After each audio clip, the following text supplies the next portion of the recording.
નમસ્કાર વિદ્યાર્થી મિત્રો, ધોરણ 11 ભૂગોળ અને હમણાં જે પરીક્ષા ચાલુ થવા જઈ રહી છે એ ભૂગોળ વિષયનું સમગ્ર પ્રશ્નપત્ર પરિરૂપ સંપૂર્ણ અભ્યાસક્રમને ધ્યાનમાં રાખી અને પરીક્ષાની દ્રષ્ટિએ ખૂબ મહત્વનો એવા પ્રશ્નોની આખી રીતભાર આપણે આ વિડીયોના મારફતે જોવા જઈ રહ્યા છીએ. હું વડીલ પ્રવીણભાઈ આપ સૌનું હાર્દિક સ્વાગત કરું છું. વિદ્યાર્થી મિત્રો, ભૂગોળની અંદર તમે સૌથી વધારે માર્ક્સ લાવી શકો એટલા માટે આખું એક પ્રશ્નપત્રનું માળખું જે પરીક્ષાની દ્રષ્ટિએ ખૂબ મહત્વનું છે તે અહીં જે મૂકવામાં આવેલું છે તે ખરેખર તમને છે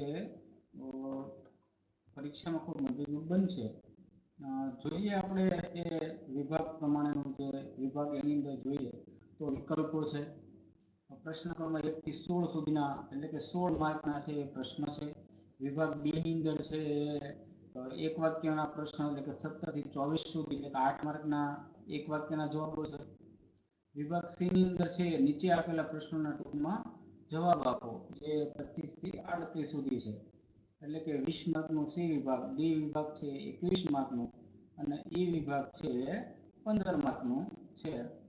તો આપણે વિભાગ એની અંદર જોઈએ તો નીચે આપેલા હેતુલક્ષી પ્રકારના પ્રશ્નોમાંથી યોગ્ય વિકલ્પ પસંદ કરીને લખો. એટલે કે તમને એ બી સી ડી એવા 4 વિકલ્પો આપેલા છે, એમાંથી તમારે સાચો જે વિકલ્પ છે એ પસંદ કરીને લખવાનો હોય છે. તો એ પ્રમાણે છે તમે લખી શકો. તો આ રીતે જે પૂછાઈ શકે તેવા ઘણા બધા વિકલ્પો અહીં છે દર્શાવેલા છે. તમે સમય ઓછો છે એટલે તમે આ બધા વિકલ્પો છે એ પસંદ કરી એનો જે જવાબ છે એ લખી શકો. ખાસ કરીને ભાવિક અસાઇનમેન્ટનું જે આખું અસાઇનમેન્ટ છે એ અહીં છે મૂકવામાં આવેલું છે. આ રીતના 16 પ્રકારના વિકલ્પો છે તમને પૂછાતા હોય છે, પરંતુ આપણે અહીં ઘણા બધા વિકલ્પો છે એ દર્શાવેલા છે, જેમાંથી 16 વિકલ્પો છે તમારે લખવાના હોય છે. તો આ રીતે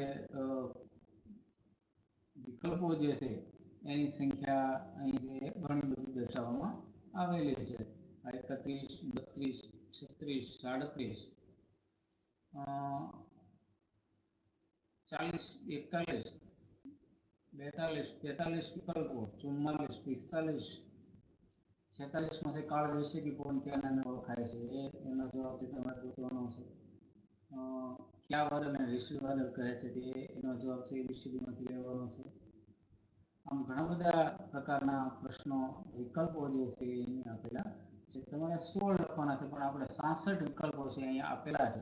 66 માંથી 16 લખવાના છે, એટલે હું માનું છું ત્યાં સુધી આમાંથી 100% સંભવિત પ્રશ્નો વિકલ્પો છે આમાંથી આવી શકે. તો આ રીતે એ વિભાગ જોયો. ત્યારબાદ વિભાગ બી ની ચર્ચા કરી તો એમાં નીચેના પ્રશ્નોના એક વાક્યનો જવાબ આપો. અગાઉ આપણે જોયું કે એક વાક્યના હતા, તો એ જે એક વાક્યના છે પરીક્ષામાં પૂછાઈ શકે તેવા ખૂબ મહત્વના એક વાક્યના પ્રશ્નો પણ અહીં છે દર્શાવેલા છે. જે રીતે વિકલ્પો ઘણા બધા આપ્યા હતા એ રીતે આપણે 32 પ્રકારના પ્રશ્નો એક વાક્યના છે અહીં આપેલા છે. વિભાગ સી તો એની અંદર છે નીચેના પ્રશ્નોના ટૂંકમાં જવાબ લખો. કેટલાક પ્રશ્નો છે એના તમારે ટૂંકમાં છે જવાબ આપવાના છે. તો અહીં ઘણા બધા પ્રશ્નો છે આપેલા છે. આકૃતિના આધારે છે કેટલા પ્રશ્નો છે, એમનેમ છે ખડકોને લગતા પ્રશ્નો છે એ ઘણી બધી રીતે આપેલા છે. હર્મેટન શું છે અથવા સ્થાનિક પવનો એટલે શું, આવા પરીક્ષામાં ખૂબ મહત્વના પ્રશ્નો છે. એટલે કે 51 પ્રશ્નો અહીં આપેલા છે, એમાંથી તમારે યોગ્ય તમને જે આવડે અથવા પરીક્ષામાં જે પૂછાય એ તમે એટલા જો કરી લેશો ને તો આમાંથી 100% પેપર છે આવવાનું છે. એ પૂરેપૂરી સંભાવના હું મારા તરફથી છે વ્યક્ત કરું છું. ત્યારબાદ વિભાગ ડી ની ચર્ચા કરીએ તો ડી ની અંદર છે એક નીચેના પ્રશ્નોના મુદ્દાસર ઉત્તર આપો. જે મુદ્દાસર ઉત્તર આપવાના છે એ એવા પ્રશ્નો પણ છે અહીં દર્શાવેલા છે. એટલે કે આપણે ઘણા બધા એવા મુદ્દાસર પ્રશ્નો જે છે પરીક્ષાની દ્રષ્ટિએ અને આપણે આખા અભ્યાસક્રમને ધ્યાનમાં રાખી અને આપેલા છે. એટલે કે 32 પ્રકારના પ્રશ્નો મુદ્દાસર છે, એમાંથી 100% આપણે કહી શકીએ એવી સંભાવના આ મુદ્દાસરમાંથી રહેલા છે. છેલ્લે અંતમાં વિભાગ ઈ ની ચર્ચા કરી તો કે નીચેના પ્રશ્નોના સવિસ્તર જવાબ આપો. એની અંદર પણ ઘણા બધા પ્રશ્નો છે અહીં આપેલા છે સવિસ્તરના. તો વિદ્યાર્થી મિત્રો, આ રીતે વિભાગ 1 થી લઈ અને વિભાગ 2 સુધીના પરીક્ષાની દ્રષ્ટિએ અને વાર્ષિક પરીક્ષામાં પૂછાઈ શકે તેવી પ્રશ્નો અને અસાઇનમેન્ટનું સોલ્યુશન આપણે નથી કરી શક્યા, પણ પ્રશ્નો છે તમારી સમક્ષ મૂકેલા છે. તો આ રીતે આપણે અગાઉ આર્ટ્સના ઘણા બધા વિષયો, કોમર્સના વિષયોના વિડીયો બનાવી ચૂક્યા છે.